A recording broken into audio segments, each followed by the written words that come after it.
પૃષ્ઠફળ અને ઘનફળ આ ચેપ્ટરનું એમસીક્યુ છે. શંકુનું ઘનફળ મેળવવાનું સૂત્ર.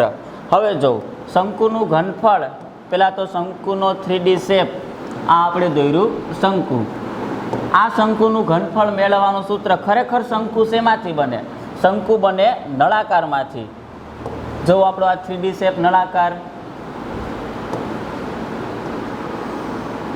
શંકુ ખરેખર બને નળાકારમાંથી.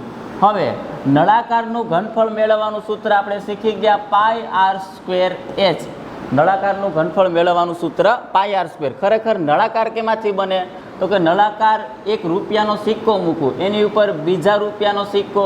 આ રૂપિયાનો સિક્કો ખરેખર છે વર્તુળાકાર, તો વર્તુળનું ક્ષેત્રફળ મેળવવાનું સૂત્ર છે πr². આ તો 6ઠા 7મા 8મામાં પણ આવી ગયું, વર્તુળનું ક્ષેત્રફળ મેળવવાનું સૂત્ર πr². એની ઉપર બીજો સિક્કો, એની ઉપર ત્રીજો સિક્કો, એની ઉપર ચોથો સિક્કો. આમ ખરેખર સિક્કો મૂકતો જાઉં તો મને એક નળાકાર જેવો શેપ મળે. તો આ એક વખત πr², બીજી વખત πr², ત્રીજી વખત, ચોથી વખત. કેટલા સિક્કા મૂક્યા એ આપણને ખબર નથી, પણ ખરેખર આની એક હાઇટ મળી h. તો એ એક વખત, બે વખત, ત્રણ વખત એમ નહીં, પણ કેટલી વખત? h વખત πr². એ h ને પકડીને અહીં પાછળ લખું એટલે કે πr²h.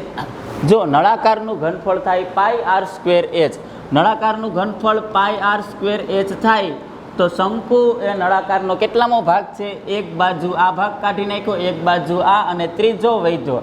તો શંકુ એ નળાકારનો ત્રીજો ભાગ.